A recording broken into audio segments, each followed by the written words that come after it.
avec le gagnant de ce soir, donc l'un des 3 garçons qui sont encore là, font partie du tournoi. Comment tu vois ça? Est-ce que tu joues souvent en tête-à-tête? Est-ce que c'est un jeu qui... Déjà, j'ai fait quelques tapes finales et je suis rarement arrivé premier ou deuxième, donc j'ai rarement eu le heads-up final à faire.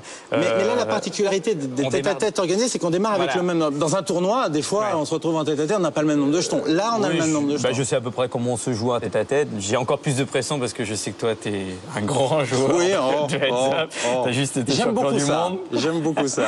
Donc, ça me met un petit peu plus de pression, mais voilà, je vais essayer de bien jouer. Je les ai vus tous là jouer et j'ai vu qu'ils étaient tous très bons. Donc, ça joue. Ça va être très dur, on va voir. Le vainqueur remportera 1000 jetons supplémentaires dans la finale. Donc, c'est pas rien du tout parce que 1000 en jetons, c'est 10% de la cave initiale. Donc, ça peut jouer, ça peut être important pour cette table de finale que tu joueras au mois de décembre. Donc, il faut gagner pour prendre ces 1000 jetons. Et avant de reprendre la partie, on va jeter un œil sur chip count de nos 3 derniers candidats.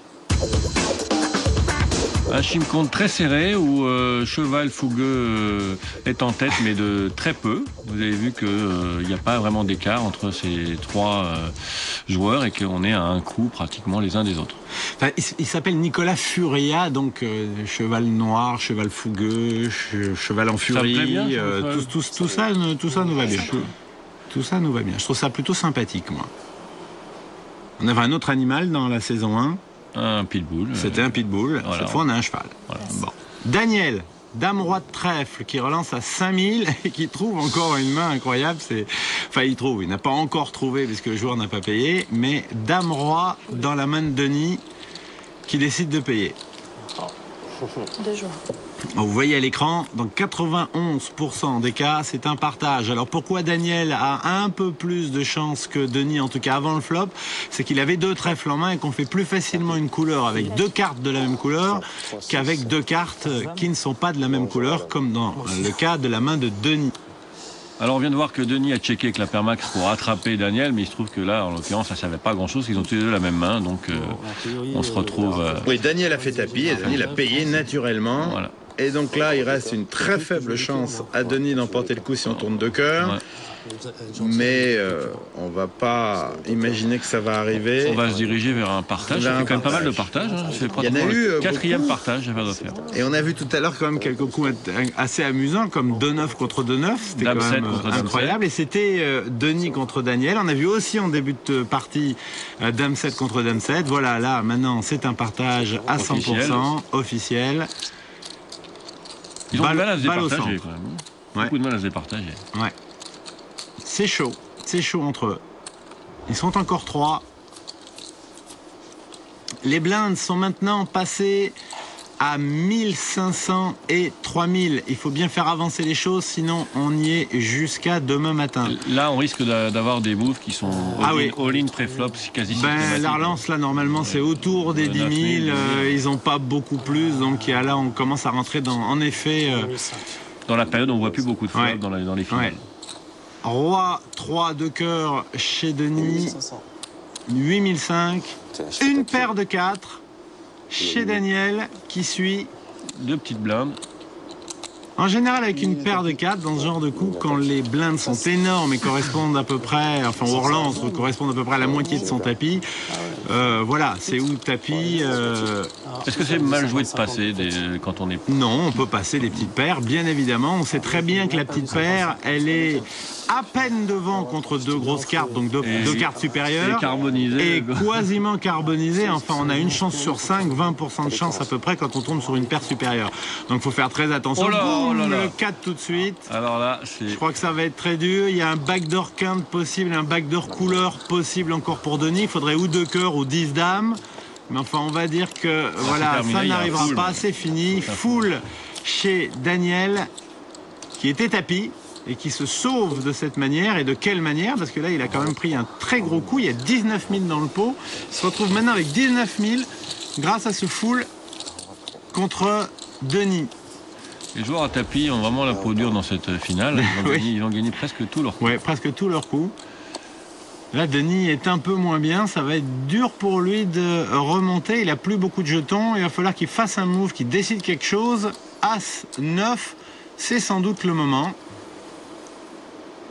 Il est au bouton, qui plus est. Évidemment, sur 1500, 3000, il n'y a pas. S'il fait 9 ou 10 000, il sera quasiment obligé il a environ 12-13 000. Voilà, c'est tapis, 12-13 000. Il n'a pas la place de faire une demi-relance et ensuite de gagner le coup sur le flop.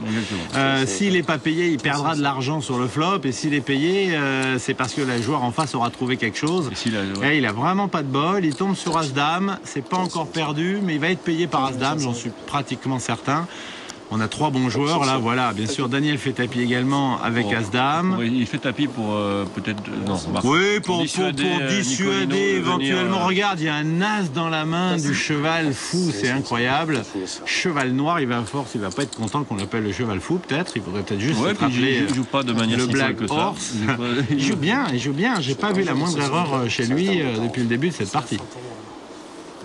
Oh, peut-être petite hésitation sur les 2 rois.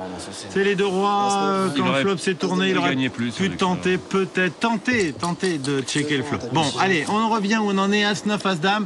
Faut nécessairement, non, il faudrait un 9. Hein, les trèfles sont possibles encore. Pour Denis, il est à tapis, je vous le rappelle, parce qu'il n'était pas bien. Un backdoor. Ouais, très petit, un 6 et 8 ou 2 trèfles. Bon, il y a le partage, bien sûr, c'est surtout ça. Si on tourne un 4 ou un 5, là, il y aura un 4 ou un 7, pardon. Il y aura un partage. 2 paires avec un As-Kicker, c'est surtout sa meilleure chance. Avec le 9, ce ne sera pas le cas. C'est un valet. Fin de l'histoire pour Denis qui nous quitte. Et donc nous allons retrouver nos 2 derniers joueurs en tête-à-tête pour le duel final et nous allons regarder un petit tableau pour savoir où ils en sont dans leur compte.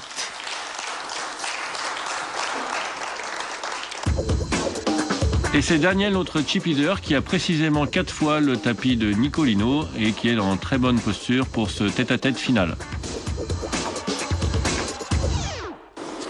C'est Daniel qui est au bouton et particularité du tête-à-tête, c'est la petite blinde qui est au bouton. Oui, les blindes sont inversées quand on se retrouve en tête-à-tête et donc le bouton parle en premier avant le flop, mais ensuite tout reprend l'ordre normal et sur le flop 4e et 5e carte, le bouton parle après le joueur en face de lui.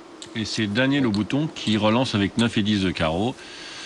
Move rôle tout à fait classique vu qu'il a quand même 2 cartes connectées et il a été payé par Roi 10 de grosse blinde. Oui, d'autant plus qu'au bouton en tête-à-tête, très normalement on jette ou on relance. Il est assez rare de se retrouver à payer au bouton. C'est comme ça qu'il faut jouer les tête-à-tête. Il faut être très agressif, il ne faut pas avoir peur.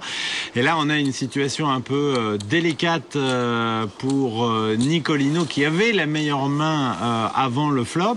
10 et roi contre 9 et 10. On ne donnait pas cher des chances de Daniel, mais hélas, là, il y a eu un 9 au flop. C'est la fameuse carte qui fait du mal. Il reste quand même des cartes. C'est quand même Nicolino qui a fait tapis en premier de parole. C'est quand même. Et il a tirage quinte dans le ventre.